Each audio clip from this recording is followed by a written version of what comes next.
Então, pessoal, vamos dar início aqui.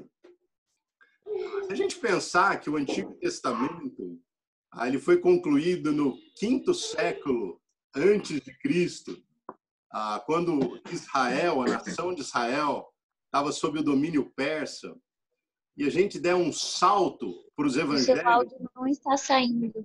lá no primeiro século, a gente vai ser surpreendido com diversas informações que vão nos fazer pensar de onde veio tudo isso.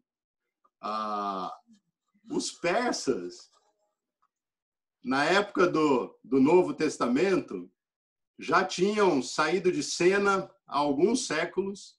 E aí vem a pergunta, se a gente está durante o domínio do Império Romano, por que será, então, que a maior parte do mundo naquela época falava grego e não latim? E se a gente lembrar, o Novo Testamento foi escrito em grego. Se a gente olhar para os judeus, eles ainda tinham seu templo lá no primeiro século. Mas, de repente, apareceu sinagogas. De onde elas vieram? Quem são os fariseus e os saduceus? Se você é um leitor atento do Antigo Testamento, você vai perceber que em lugar nenhum do Antigo Testamento você vai ouvir falar sobre fariseu e sobre saduceu.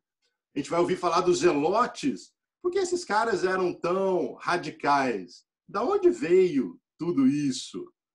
Talvez você que conheça um pouquinho do Novo Testamento vai ouvir falar do Sinédrio. E, de novo, eu também nunca ouvi esse nome no Antigo Testamento. Da onde será, então, que apareceu tudo isso? E esse foi uma das minhas motivações para querer estudar esse período. Quando eu leio no Novo Testamento e vejo esses grupos religiosos que interagiram diretamente com Jesus, escribas, fariseus, saduceus, a gente ouve essas instituições que aparecem, como eu falei, da sinagoga, do sinédrio, são coisas novas que parece que, de repente, surgem no Novo Testamento. Essa questão do grego é uma coisa meio maluca, porque quando terminou o Antigo Testamento, ele foi todo escrito em hebraico e um pouquinho em aramaico.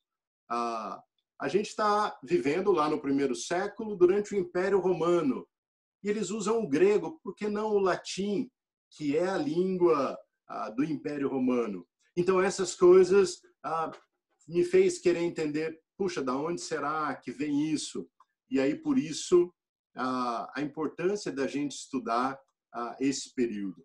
Então, o que eu quero fazer nessas aulas que a gente deve estar juntos, provavelmente por 3 aulas, é explorar um pouquinho da história e depois entender a origem dos grupos religiosos e dessas instituições que a gente mencionou, e também alguns aspectos pontuais, por exemplo, a questão dos samaritanos, que tinham um problema com os judeus. Da onde vem isso? Aparece a figura dos publicanos, um deles era discípulo de Jesus, Mateus. A gente vê a história de Zaqueu. Quem eram esses publicanos? O que isso tem a ver com a história do Novo Testamento? Então, vamos entender o que é o período interbíblico. Ele também é conhecido como período intertestamentário, porque é exatamente o período entre o último livro que foi escrito do Antigo Testamento e quando a gente começa a ver o Novo Testamento. E esse período ele se inicia com a interrupção da atividade profética entre o povo de Deus.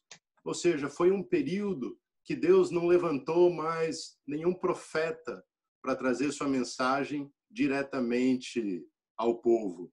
Esse último profeta foi Malaquias, e houve esse silêncio, conhecido como silêncio de Deus, até o início do ministério de João Batista, que é o que a gente lê lá em Mateus. Quando a gente dá uma olhadinha no que escreveu Malaquias, a gente vê ele expressando de que viria um precursor, alguém que iria preparar o caminho do Messias. E isso está escrito lá em Malaquias, capítulo 4.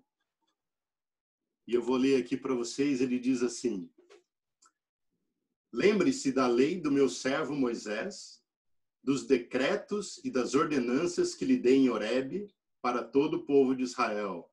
Vejam, eu enviarei a vocês o profeta Elias, antes do grande e temível dia do Senhor. Ele fará com que os corações dos pais se voltem para seus filhos, e os corações dos filhos para seus pais. Do contrário, eu virei e castigarei com maldição. Isso basicamente é o finzinho do livro de Malaquias. E aí a gente vai ver essa profecia se cumprindo lá em Mateus. Ou seja, esse período deu um pouco mais de 400 anos. Não é pouco tempo, foram 4 séculos sem ter Deus trazido alguma outra mensagem profética. E lá em Mateus 3, versículo 1, o que diz, cumprindo essa promessa, é: naqueles dias surgiu João Batista pregando no deserto da Judéia. Mas talvez você leva um susto aí e faça a pergunta: ué, mas ele falou que ia vir Elias e aqui veio João Batista. Mas só para a gente lembrar, o próprio Jesus explicou isso para os discípulos lá em Mateus 17, e é só um trechinho do diálogo que eles estavam tendo, que Jesus respondeu: de fato, Elias vem e restaurará todas as coisas. Mas eu lhes digo, Elias já veio e eles não o reconheceram, mas fizeram com ele tudo o que quiseram. Da mesma forma, o Filho do Homem será maltratado por eles. Então os discípulos entenderam que era de João Batista que ele tinha falado. Irmãos, esse foi um período, esses 400 anos, assim, de mudanças radicais na terra e na vida do povo de Deus, assim como também na vida e no costume das nações gentias. O mapa mundi sofreu sensíveis transformações. Esses 400 anos caracterizaram-se por esse silêncio da revelação bíblica, em que Deus permaneceu em relação a seu povo, já que nenhum profeta se levantou nesse período. Se a gente pensar um pouquinho, em pouco mais de 500 anos, olha o que aconteceu com a história de Israel. Os judeus, eles foram derrotados, eles foram levados para o cativeiro, a sua metrópole, Jerusalém, foi destruída, o seu templo profanado e derrubado. Depois de duras provas pelas quais eles passaram, eles conseguem voltar para Jerusalém, reedificar a cidade, reconstruir o templo e aí prosseguir sua história, voltando depois a ter todo o conflito e a destruição de Jerusalém por fim, já no ano 70 da nossa era, quando Jerusalém foi destruída pelos romanos. Durante esse período, se a gente for olhar um pouquinho para a história, os judeus viveram sob o domínio consecutivo de 3 nações. Eles viveram sob o domínio da Pérsia, depois da Grécia e depois de Roma. E entre essa dominação grega e a romana, houve um período chamado de período macabeu, em que os judeus retomaram o controle da nação e experimentaram um período de experiência política e religiosa por um determinado tempo. É um único período, no meio de muitos séculos, que eles voltaram a ter a liberdade e o domínio novamente de toda a nação. Então, irmãos, o que é a minha ideia agora? É rapidamente a gente fazer um resumo da história de Israel. Vou passar bem rapidamente, só para a gente se situar até quando o povo foi para o Egito, antes da gente falar exatamente desse nosso período interbíblico, tá bom? Então, bem rapidamente, a gente começa pensando lá no chamado de Abraão. Abraão viveu de 2100 a 1925, aproximadamente, antes de Cristo. Ele veio do sul da Babilônia ali nas imediações do Golfo Pérsico, onde ficava a chamada Ur dos Caldeus. E Abraão foi esse homem chamado por Deus para começar um povo e até para cumprir aquela promessa que Deus já tinha feito logo depois da queda do homem, lá em Gênesis 3, versículo 15, quando ele disse que um descendente da mulher esmagaria a cabeça da serpente.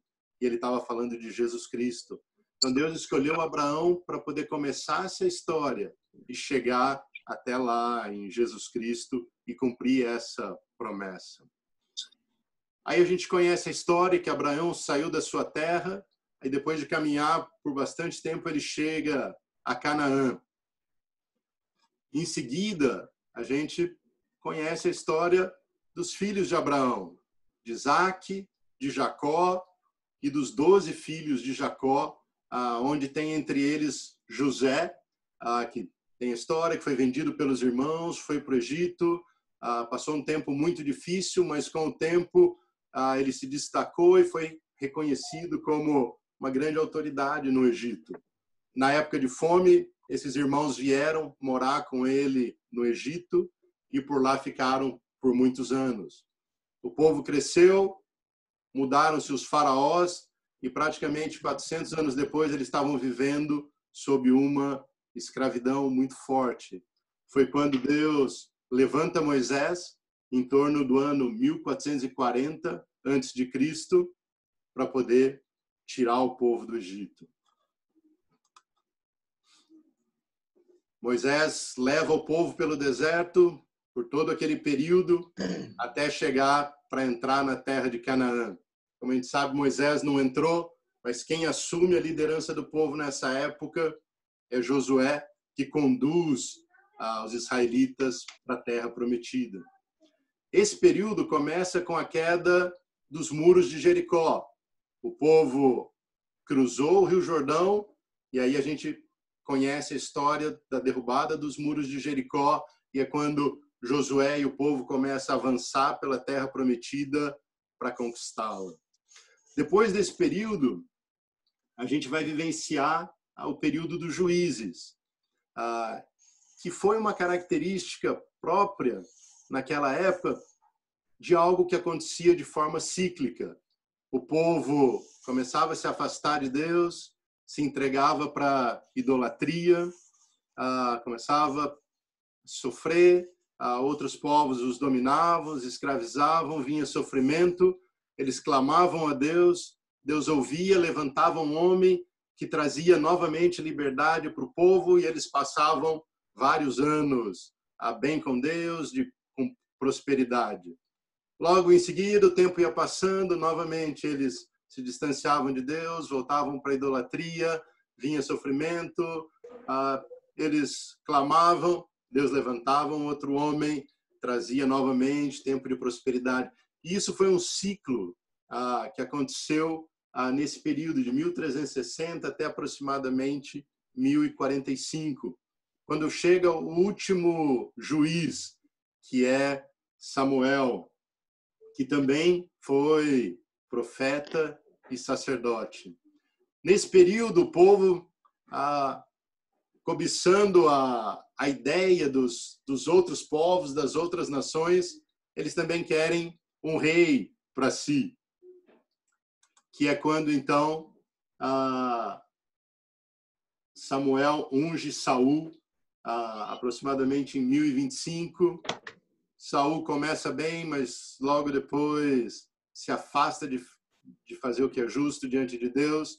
Deus novamente escolhe um outro rei, e aí a gente vem e conhece a história de Davi, que foi quem consolidou o reino, uniu as tribos, fez de Israel uma grande nação. Na sequência, depois de Davi, aí vem Salomão, que na verdade teve o reino mais glorioso da história de Israel. Salomão foi responsável pela construção do templo. A gente lembra das histórias de vindo reis de outras nações para ouvir da sabedoria e do poder que havia em Salomão. Porém, Salomão terminou seu reinado muito mal na presença de Deus. Ele se afastou de coração de Deus. Com isso, o reino passa para os seus filhos, mas em 936 a.C. ocorre a divisão em duas partes do reino de Israel. O reino do norte, que é chamado de Israel, que tem como capital Samaria, e o reino do sul, que é Judá, onde a capital é Jerusalém. O reino do norte, ele era a maior parte de Israel.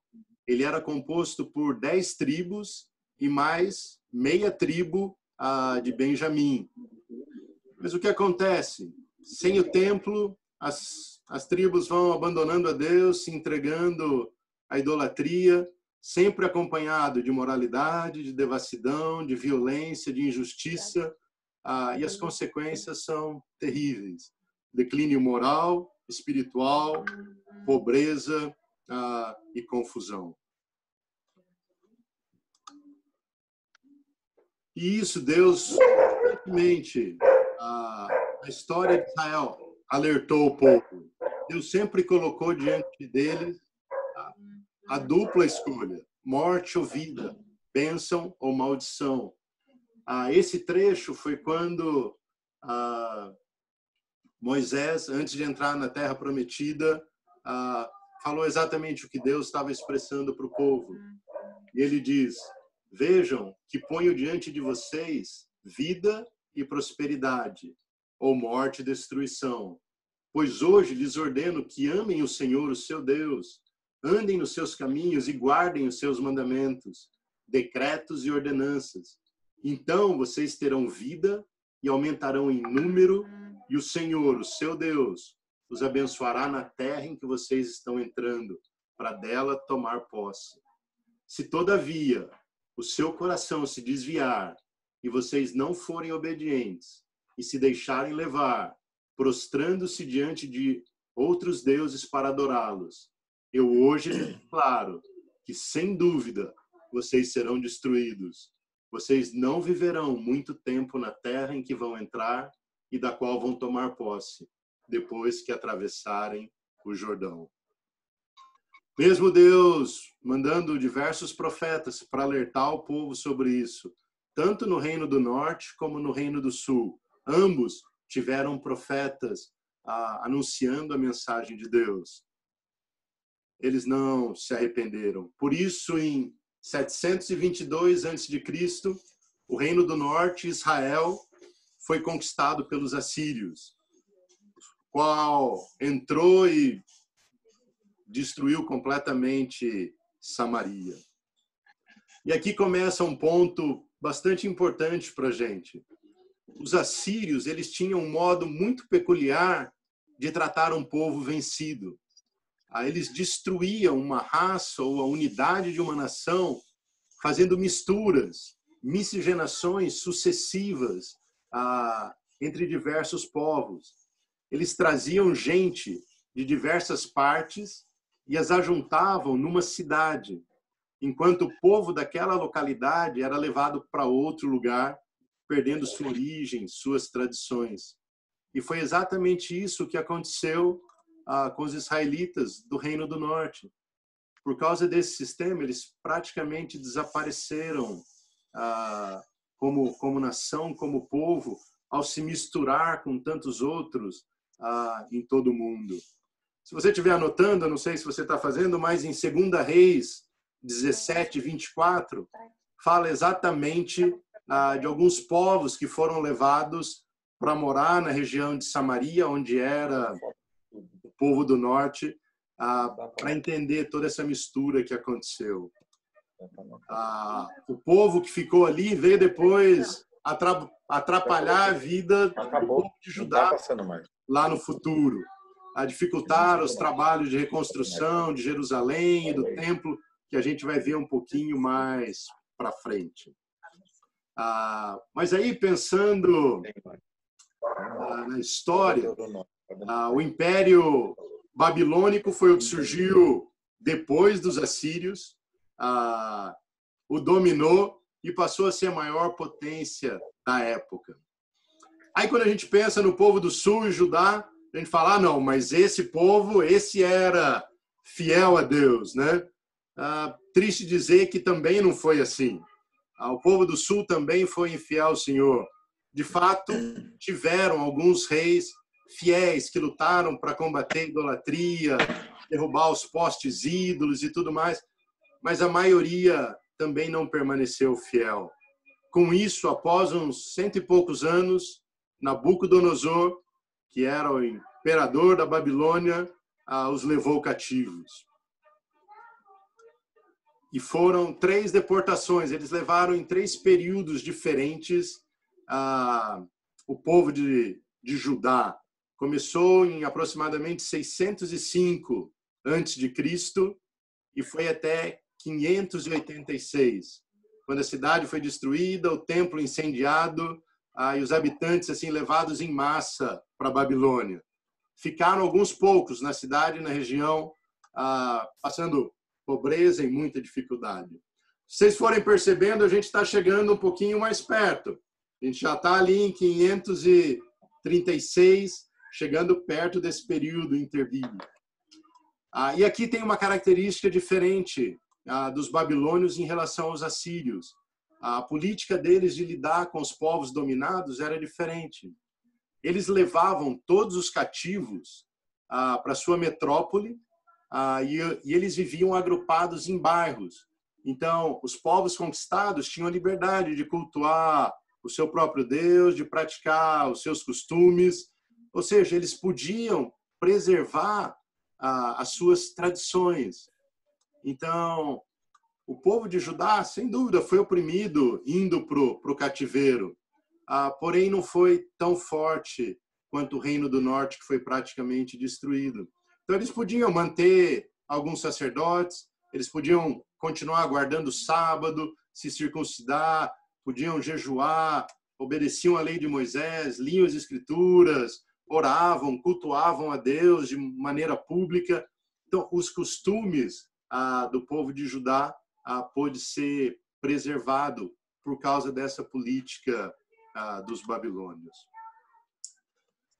Depois disso, a gente vai passar agora para um outro período onde destacou um novo reinado poderoso sobre a face da terra.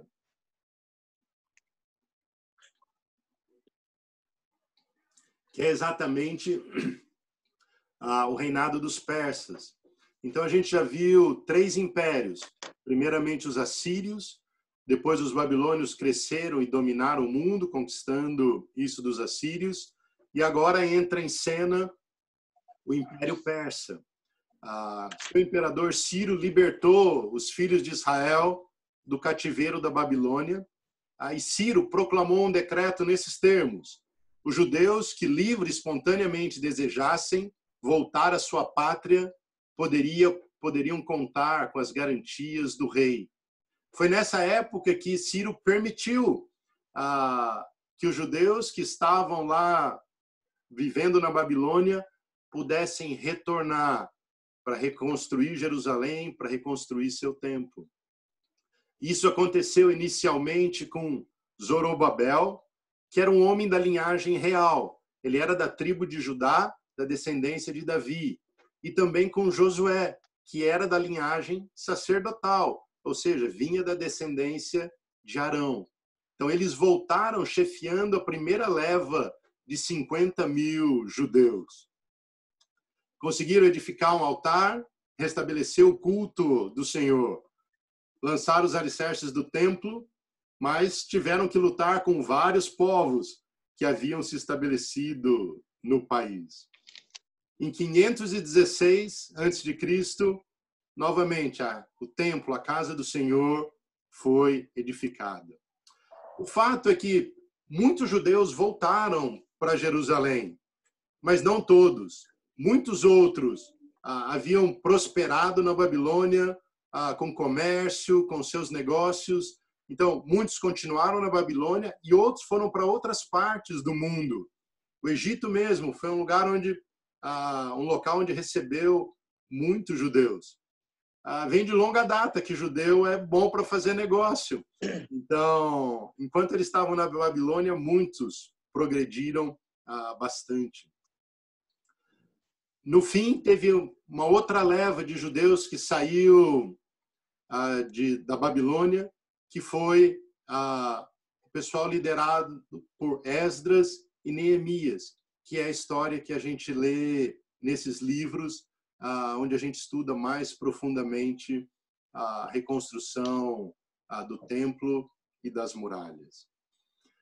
Com isso, irmãos, é importante a gente entender algumas coisas que aconteceram no exílio, alguns aprendizados que mudaram e que marcaram a história do povo judeu. O primeiro deles foi com relação à idolatria. Eles entenderam que muito daquele castigo do exílio estava vinculado com a constante queda deles pela idolatria, de se envolver com os costumes dos povos vizinhos e acabar adorando outros deuses. Mas, basicamente, o período do exílio destruiu esse tipo de idolatria. De lá para cá, você nunca mais viu o povo judeu se envolvendo com idolatria. Pelo menos não com esse tipo de idolatria de seguir e de adorar outros deuses. Então, isso foi uma lição bastante importante. Outra coisa, eles não tinham mais o templo naquela época, enquanto estavam no exílio. Então, eles não podiam mais seguir todos os rituais dos sacrifícios, da purificação que acontecia no templo, por meio dos sacerdotes. Então, eles se apegaram fortemente à lei de Moisés e começaram a estudar e entender e se aprofundar para realmente manter a fidelidade deles no ensino de que Deus tinha deixado. Outra coisa foi o início das sinagogas. Foi exatamente nesse período do exílio que os judeus começaram a se congregar nas sinagogas, em prédios onde eles podiam fazer os seus cultos, onde eles podiam ler a lei, podiam orar juntos, podiam ouvir a mensagem, podiam cantar seus hinos. Então, isso se iniciou aqui no período do exílio. Outra coisa, depois de estar todo esse período distante da sua terra, sendo oprimido por outros povos, isso foi algo que brotou ainda mais forte no coração deles, que era essa esperança messiânica de que eles um dia novamente iam ter um Messias que iria restaurar a história de Israel. Lembra quando a gente vai lá para o Novo Testamento e a gente vê aquela expectativa de que eles tinham de um Messias? Isso foi muito fortalecido nesse período.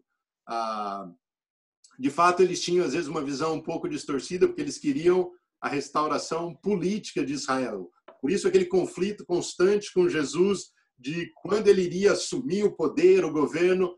Então, ali havia um certo mal entendimento, mas era uma expectativa que eles tinham de que o reino de Israel um dia ia ser restaurado com a vinda de um Messias. E outra coisa é que eles aprenderam uma nova língua. Esse período que eles ficaram no exílio, eles praticamente deixaram bastante de lado o hebraico e assimilaram a língua da época, que era o aramaico. Muitos deles deixaram de falar o hebraico. Por isso vai aparecer, e a gente vai estudar isso um pouquinho mais para frente, a figura mais forte do escriba, que era alguém que conhecia o hebraico, aprendia da lei e passava isso para o restante do povo, para eles aprenderem na língua original, que eles já nem conheciam mais tanto. Pronto, estamos chegando agora nesse período interbíblico, que é quando vai surgir o próximo império, que é o que a gente vai falar agora sobre o Império Grego. Eu falei para vocês que a gente ia ver um pouquinho de história, então espero que vocês tenham essa paciência para entender cada um dessas figuras que vão surgindo. Então, depois do Império Persa, o grande império que surgiu foi o Império Grego. Ele se inicia com Filipe II, que foi o pai de Alexandre o Grande. Com a morte de Filipe, Alexandre, ele assume o império, e quando ele assume, ele tinha 20 anos. Era um jovem. Alexandre foi considerado um dos maiores comandantes de toda a história. Só que ele governou por apenas 13 ou 14 anos, não mais que isso. Ele passou a maior parte dos seus anos no poder numa série de campanhas militares sem precedentes na Ásia, na África, até os 30 anos. Ele havia criado um dos maiores impérios do mundo antigo, que se estendia da Grécia para o Egito, passava até o noroeste da Índia e chegava ao sul da Rússia. Logo, logo eu vou mostrar um mapa para vocês. Alexandre, ele morreu invicto em batalhas. E é por isso que ele é considerado um dos militares mais bem-sucedidos da história. Foi um grande expansionista e, junto a isso, é muito importante, ele levou a cultura e as artes gregas aos povos vencidos, levando-os a aprender o grego. Até para poder conhecer as obras clássicas da época, era importante se aprender o grego. Era a língua oficial dos negócios, do comércio. Então ele levou o grego para todos esses povos. E tem uma curiosidade, Alexandre ele foi educado aos pés de Aristóteles. Era um costume na época dos reis ter os filhos sendo ensinados por homens de destaque, por filósofos. E Alexandre foi nada mais, nada menos do que ensinado por Aristóteles. Alexandre fundou cerca de 20 cidades que levavam o seu nome. Acho que a mais conhecida foi Alexandria, no Egito. Irmãos, não é à toa que tem tanta gente que chama Alexandre hoje em dia. Isso se deve a esse homem que causou um impacto muito grande naquela época, mesmo tendo vivido e governado por tão pouco tempo. O que aconteceu é que Alexandre morreu novo, não foi em batalha, só que ele não deixou sucessores. Então, depois de muitas guerras entre os seus generais, todo o império que ele tinha conquistado foi dividido inicialmente entre 4 generais principais, mas 2 depois se sobrepuseram, e a história dos judeus esteve sempre associada principalmente esses 2 que a gente vai ver em seguida, que são os Ptolomeus, que ficaram na região do Egito, e os Seleucidas, que ficaram ao norte, na Síria. Sempre tinha uma luta muito grande entre eles. E deixa eu mostrar um mapa aqui para vocês. Isso daqui é só para dar uma ideia de quão grande foi esse império. Dá para a gente ver aqui, espero que vocês consigam ver no mapa de vocês. Aqui é o mar Mediterrâneo, esse roxinho um pouco mais escuro. A gente tem aqui a parte da Itália, depois aqui a Grécia, a Ásia. E os 2 grupos mais fortes são esses aqui. Isso aqui é a parte da África, onde tem o Egito, onde estavam os Ptolomeus. Eles também tinham mais um pedacinho aqui em cima, na Cilícia. E toda essa parte amarela era a parte do norte, que era da Síria, que era onde estavam os Seleucidas. Eles também tinham conquistado essa parte da Macedônia e essa parte em laranja. Então, tudo isso que eu estou mostrando para vocês era o Império Grego daquela época. Se vocês conseguirem prestar atenção aí no mapa de vocês, tem um pedacinho aqui, que é onde está Jerusalém. E você vê que, nessa época, tem uma parte em amarelo, que fazia parte dos Seleucidas, e ele é contornado em roxinho pelo Império de Ptolomeu, que é essa parte do sul que se concentrava no Egito. Então, Israel ficava sempre numa área de muito conflito, porque eles tinham muito interesse em qualquer um que quisesse expandir o seu império acabava passando ali por Jerusalém. Então, esse foi um lugar bastante estratégico. Então, vamos falar um pouquinho dos Ptolomeus, que era esse período que estavam dominando essa região da Judéia, da Palestina. Ele conseguiu tomar a terra dos judeus para si, que estava inicialmente sob o domínio da Síria, dos Seleucidas, em 320 a.C. Então, a gente está falando no 4º século, já quase chegando no 3º século antes de Cristo. Esse Ptolomeu I, ele teve essa conquista e ele abriu o convite para que muitos judeus pudessem ir para o Egito. Aí, de fato, muitos se interessaram e foram para Alexandria, ganharam um bairro próprio, tiveram seu próprio governo. Então, isso é uma característica que ele foi muito generoso com o povo judaico. E esses reis foram se sucedendo até Ptolomeu V. Durante o reinado desse Ptolomeu V, foi quando o reino da Síria, dos Seleucidas, tiveram uma vitória sobre ele, e aí Israel passou novamente para o domínio desse povo que era do norte, por um rei que chamava Antíoco III. Com a morte desse Antíoco III, assumiu o reinado o seu filho chamado Antíoco IV, ou Epífanes, em 175 a.C. Eu brinco, eu falo que esse Antíoco é o cão chupando manga, porque ele trouxe algo muito ruim, muito perverso para o povo judeu. E a gente vai vai gastar um tempinho sobre ele. Logo que ele assumiu, ele aumentou em muitos impostos e começou assim de uma forma mais ativa a promover a helenização. O que é helenização?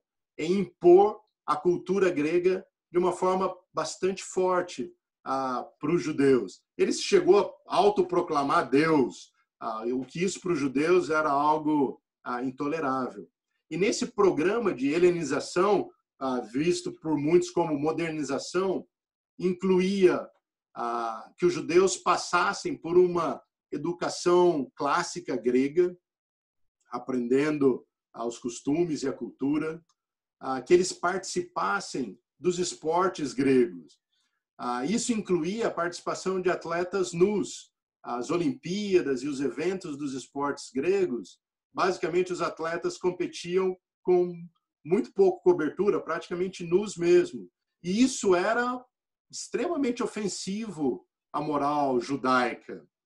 Ele implantou também a questão dos teatros, onde eles encenavam dramas pagãos envolvendo seus deuses.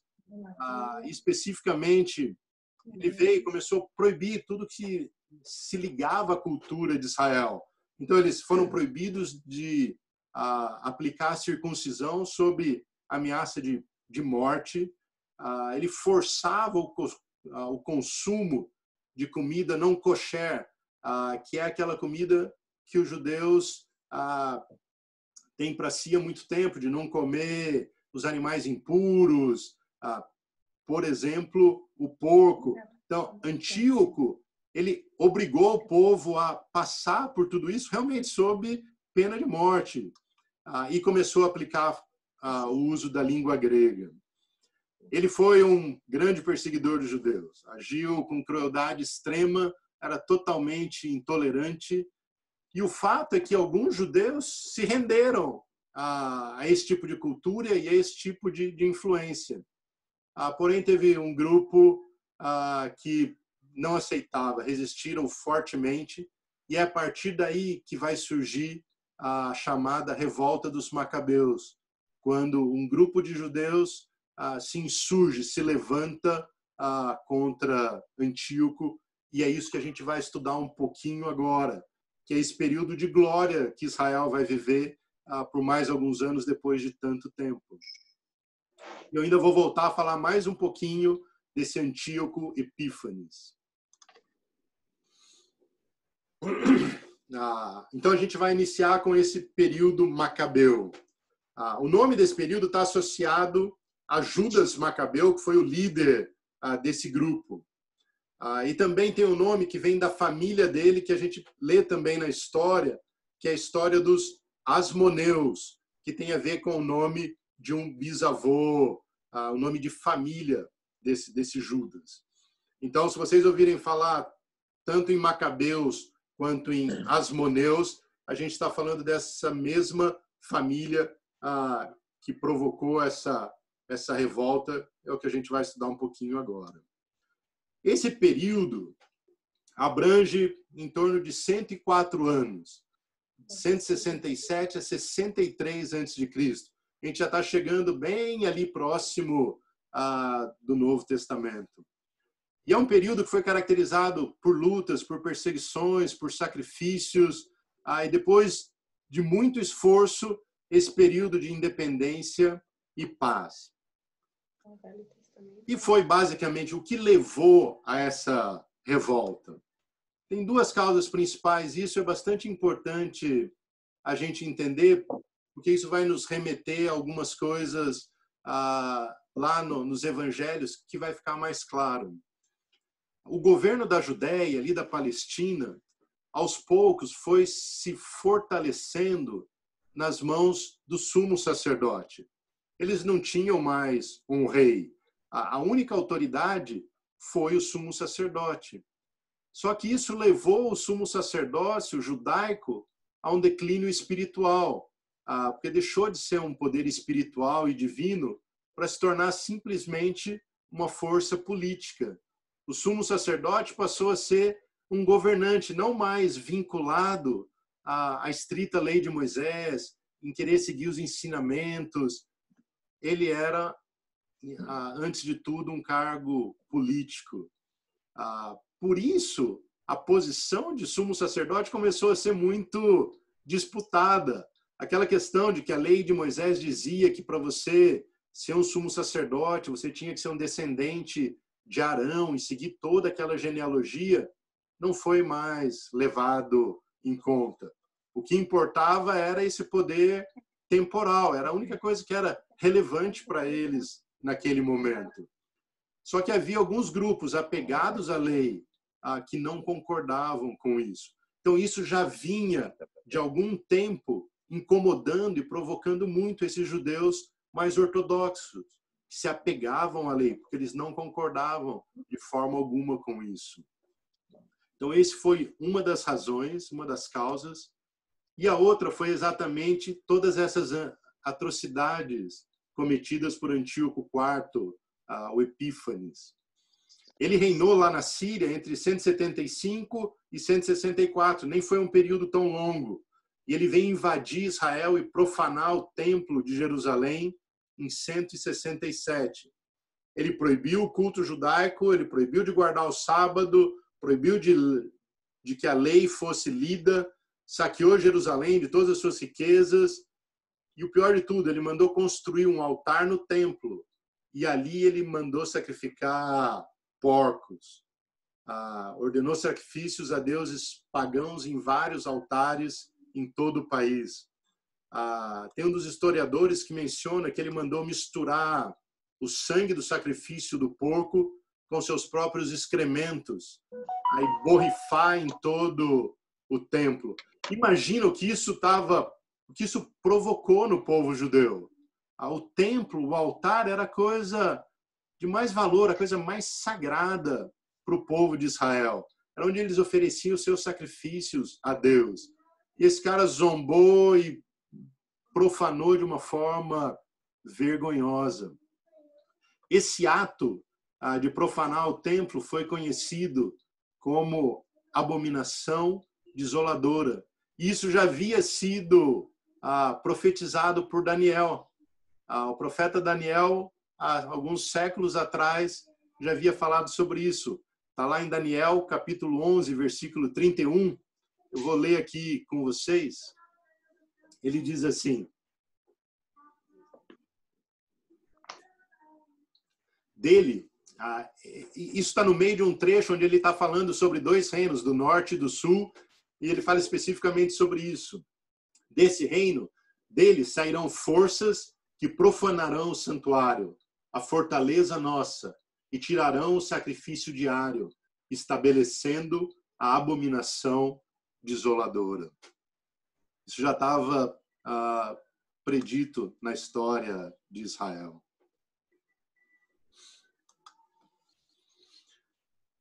Aí, por causa dessas coisas, se inicia a revolta dos Macabeus, que foi iniciada por um sujeito chamado Matatias, que era um sacerdote, que fugindo dessas atrocidades praticadas em Jerusalém, ele foi habitar com seus 5 filhos numa cidade chamada Modim, onde eles conseguiram assim muito respeito por parte dos moradores. Eles eram bastante fiéis a Deus.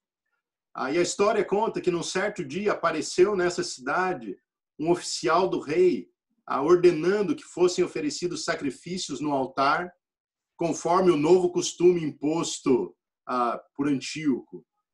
Matatias se recusou a fazê-lo e matou um dos judeus que ali sacrificava, bem como o oficial do rei, vindo a se refugiar com seus familiares nas montanhas. Depois de pouco tempo, juntou a este pequeno grupo familiar alguns judeus chamados de assideus, que a gente vai falar um pouquinho deles também, porque acredita-se que desse grupo é que surgiram os fariseus.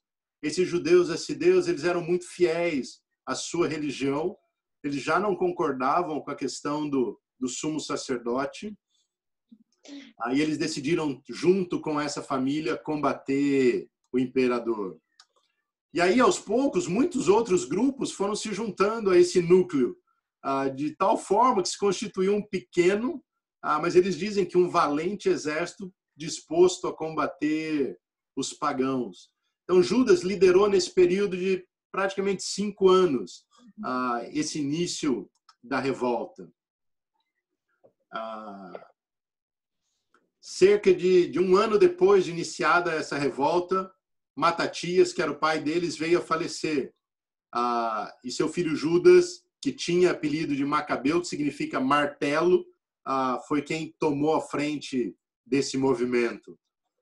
E ele se mostrou um cara de muito valor, um líder forte, um general competente. Diziam que ele era realmente corajoso, um senso de determinação muito forte, e que ele tinha uma fé incondicional em Deus. Parecia um homem realmente dedicado. E depois de sucessivas vitórias sobre o exército de Antíoco, ele conseguiu reconquistar Jerusalém. Na verdade, houveram assim várias batalhas desse grupo com os exércitos. E quando você olha, quando você começa a ler cada uma dessas batalhas, você fica pensando como que um exército pequeno, caseiro, conseguiu vencer exércitos tão grandes. Você vê milhares de soldados. E aí realmente fica bem óbvio que Deus estava fazendo alguma coisa. Deus estava no controle disso tudo, porque humanamente falando, era muito pouco provável que esse exército formado por esse grupo conseguisse derrotar esses exércitos praticamente profissionais do rei da Síria. E eles conseguiram voltar para Jerusalém, retomar a cidade, reconstruir, retomar o templo, purificá-lo, e eles consagraram novamente ao serviço religioso judaico. Dizem que exatamente 3 anos após Antíoco ter violado. E a partir daí, por causa dessa conquista, por ter restaurado o altar e os sacrifícios, os judeus passaram a comemorar uma festa que a gente ouve até hoje, que chama a festa do Hanukkah, ou a festa da dedicação, ou também conhecida como a festa das luzes. A partir daquele ano, a cada ano, os judeus celebram essa festa até hoje. O que é interessante é que, nesse período, o Antigo Testamento já estava escrito. Então, a gente já conhece as festas do Antigo Testamento. Páscoa, Pentecostes, festa dos tabernáculos, mas essa festa aqui não podia ser mencionada, porque ela já tinha sido escrito o Antigo Testamento quando isso aconteceu. Porém, por curiosidade, tem uma passagem no Novo Testamento que fala exatamente de uma situação onde está Jesus nessa festa. Eu queria ler rapidamente com vocês lá em João, capítulo 10. Diz assim, isso aqui em João 10 é quando Jesus está ensinando que ele é o bom pastor, que ele dá a vida pelas ovelhas. E ele está nessa conversa com os fariseus, e num determinado ponto ele fala, por isso é que meu Pai me ama, porque eu dou a minha vida para retomá-la, falando sobre morte e ressurreição. Ninguém a tira de mim, mas eu a dou por minha espontânea vontade. Tenho autoridade para dá-la e para retomá-la. Esta ordem recebi de meu Pai. Diante dessas palavras, os judeus ficaram outra vez divididos. Muitos deles diziam, ele está endemoniado, enlouqueceu, por que ouvi-lo? Mas outros diziam, essas palavras não são de um endemoniado. Pode um demônio abrir os olhos dos cegos? Celebrava-se a festa da dedicação em Jerusalém. Era inverno e Jesus estava no templo, caminhando pelo pórtico de Salomão. Os judeus reuniram-se ao redor dele e perguntaram, até quando nos deixará em suspense? Se você é o Cristo, diga-nos abertamente. Jesus estava exatamente ensinando tudo isso durante essa festa da dedicação, que iniciou exatamente nesse período que a gente está lendo, com a conquista e com a vitória durante o período macabeu. E aí a história continua. Após 6 anos de diversas vitórias sobre os Seleucidas, Judas Macabeu veio a falecer, sendo então substituído por seu irmão Jonatas. E Jonatas foi um sujeito que ele começou a fazer vários acordos e alianças com algumas nações da época, como Esparta e até com o Império Romano, que já estava crescendo no Ocidente. Ele fez isso para que ele pudesse ser reconhecido a situação de Israel como uma nação livre perante o Império Seleucida.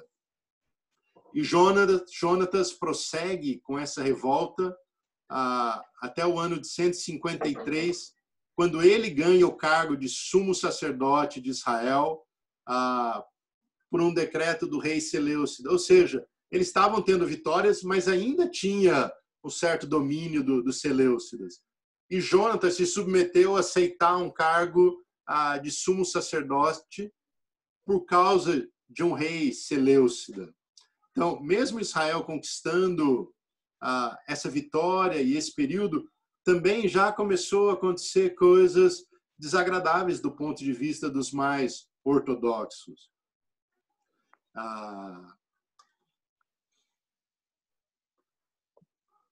No fim, o rei Antíoco VI já tinha passado por outros, ele vai se tornar bem hostil aos judeus, vai provocar uma nova guerra, e aí quem se levanta é o outro irmão dele, chamado Simão, que também tinha se tornado sumo sacerdote. Ou seja, esses irmãos foram se sucedendo na liderança do movimento. Então, começou com Judas, depois Jonatas e agora o outro irmão, Simão. Simão, por sua vez, também empreendeu vários combates contra os adversários, teve grandes vitórias, tendo conseguido finalmente conquistar a fortaleza de Jerusalém.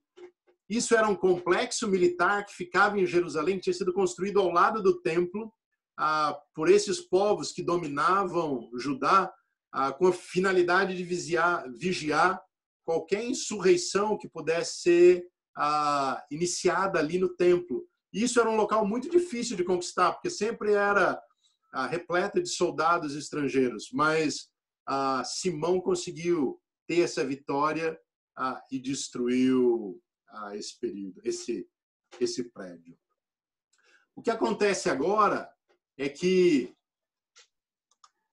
na sequência, a gente vai ver essa dinastia dos Asmoneus. Depois que esses irmãos fizeram todo esse trabalho, conquistaram novamente a independência de Israel. Eles morreram e aí prossegue a geração deles com o filho de Simão, que é chamado João Hircano. Esse se tornou sumo sacerdote e ele foi coroado novamente rei da Judéia. Há séculos Israel não tinha um rei e ele foi nomeado e tanto sacerdote quanto rei. Ele ainda teve mais uma tentativa do governo Seleucida invadir, mas ele teve vitória e realmente foi esse o período que eles conquistaram a sua independência por um período de tempo. Essa relativa independência vai terminar com a ascensão de Aristóbulo. E aí, irmãos, são esses vários nomes que tem toda uma história por trás disso. Eu só não gostaria de gastar muito tempo falando de cada um dos detalhes, porque eu acho que isso pode ficar um pouco cansativo. Mas eu tentei apresentar aqui para vocês os períodos onde essa família dominou Israel. Então, João Hircano, depois Aristóbulo, na sequência Alexandre e Janeu. Olha que interessante, esse é um nome que não é um nome judaico.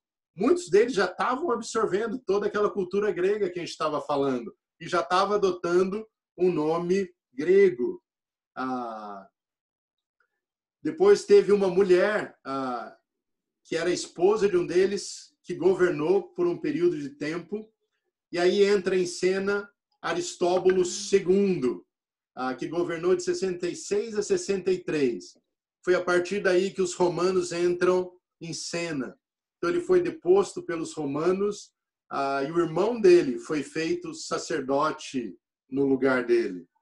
Depois tem mais um, e por fim Antígono. Esse foi realmente deposto pelos romanos e aí foi quando entra o Herodes, um daqueles que a gente conhece, Herodes o Grande, que foi declarado o rei da Judéia. Então, todo esse período marcou essa família e esse período de independência, que durou pouco mais que 100 anos, até que, novamente, toda essa família é destituída e entra alguém para representar o governo romano. Minha ideia é parar por aqui e na próxima semana a gente vai continuar mais um pouquinho sobre o próximo império que entra, que é o Império Romano, e aí a gente vai estudar um pouco sobre escribas, fariseus, saduceus. Mas antes da gente terminar, eu queria só lembrar de algumas coisas que são importantes a gente considerar com tudo isso. A gente está chegando quase ao final desse período interbíblico.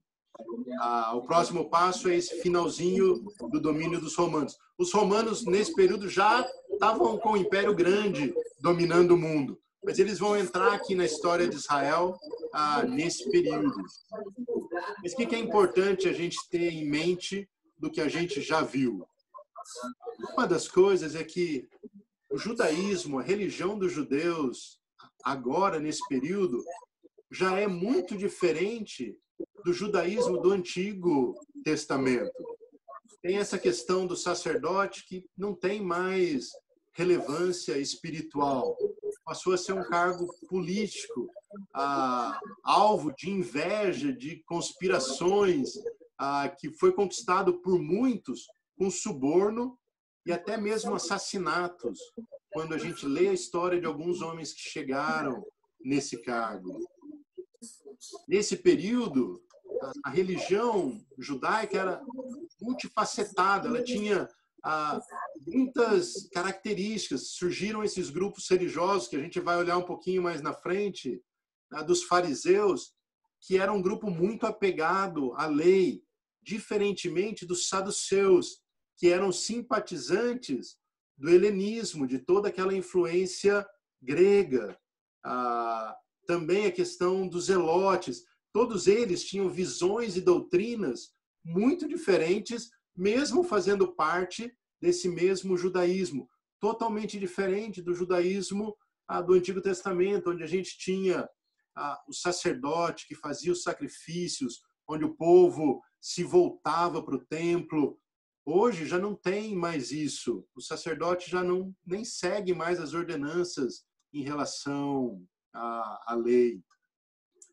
Se a gente lembrar, tirando esse pequeno período dos Asmoneus, dos Macabeus, os judeus estão por muitos anos, por muitos séculos, sendo dominados por outros povos.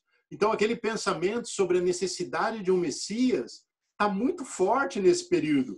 Eles, sabe, aquele desespero de poder ter novamente a libertação de Israel era um desejo muito grande. Imagina o quanto isso influenciava o ânimo e o espírito da população contra esses governantes. Eles não têm mais um rei há muito tempo. Aquela questão das tribos, que a gente conhece do Antigo Testamento, elas não existem mais. A terra de Israel não é mais dividida por regiões onde cada tribo ocupava a sua. Poxa, a maioria das tribos nem existe mais. Passou a ser algumas regiões divididas, Judéia, Galileia e algumas outras. Não tem mais essa questão das tribos. E a influência grega alterou muito os costumes judaicos. Sem dúvida, alguns resistiram, mas muitos se entregaram e influenciou. Eles praticamente não falavam mais o hebraico, eles ainda mantinham o aramaico e o grego, que tinha entrado fortemente. E ainda com isso, muitos tentaram conciliar a fé em Deus com a filosofia grega. Ou seja, tudo isso está se formando, esse é o ambiente que está prestes a começar o Novo Testamento que a gente conhece. Esse é o ambiente no qual Jesus vai chegar e ele vai ensinar um Israel completamente diferente daquele que a gente conhecia lá do Antigo Testamento. Então, eu queria fechar por aqui. Vou abrir um pouco agora, caso vocês tenham perguntas.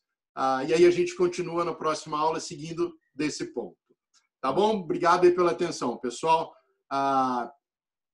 Acho que eu só vou pedir quem quiser perguntar algo ou fazer algum comentário, pode se manifestar. Tá joia? Amém, Sérgio.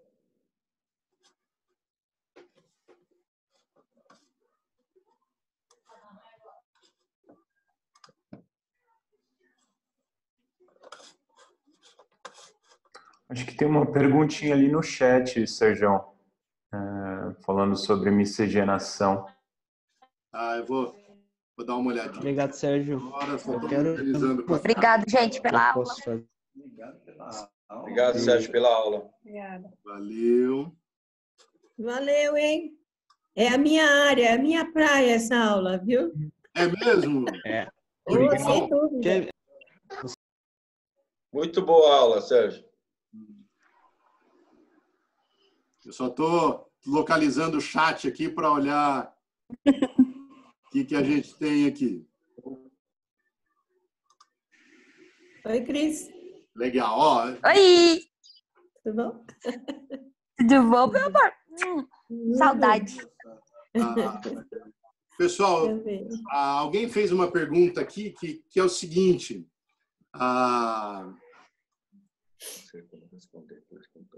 Se a miscigenação era obrigatória, ou pode-se considerar que o povo de Israel permitiu casar e dar-se em casamento com outros povos?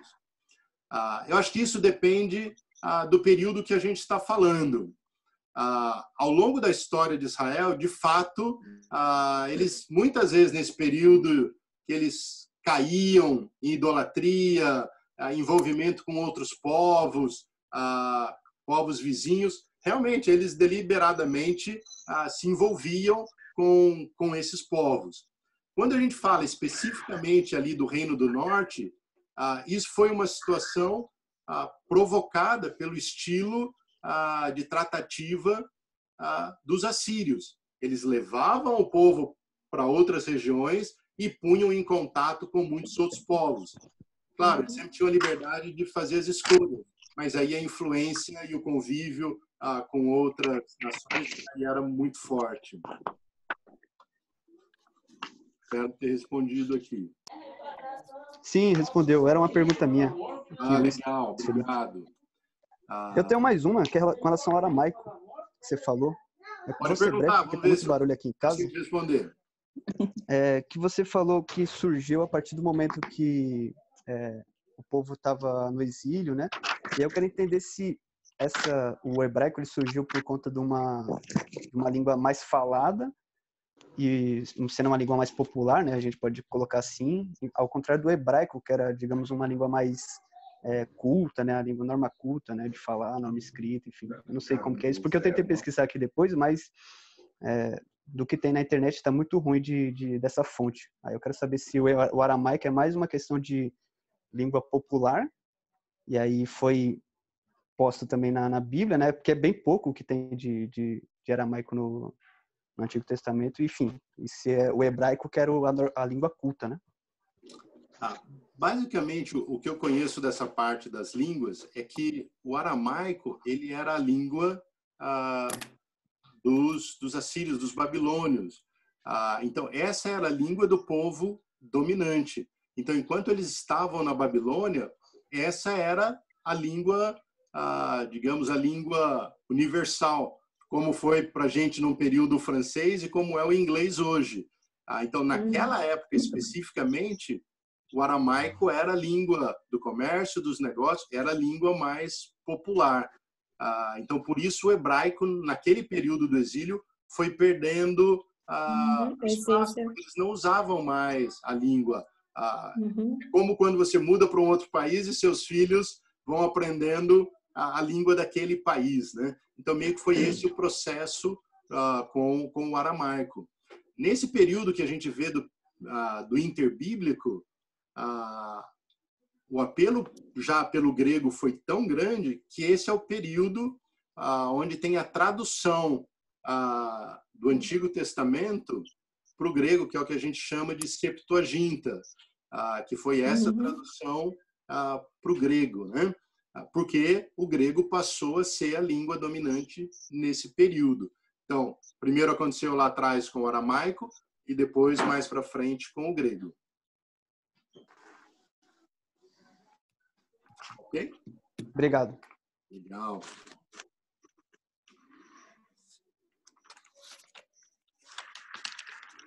Mais alguém quer colocar alguma coisa, alguma dúvida? Eu sei que é um pouquinho pesado a questão da história, né? Mas é gostosa, viu, Sérgio? Oi? É muito gostoso, viu, a gente ter esses conhecimentos.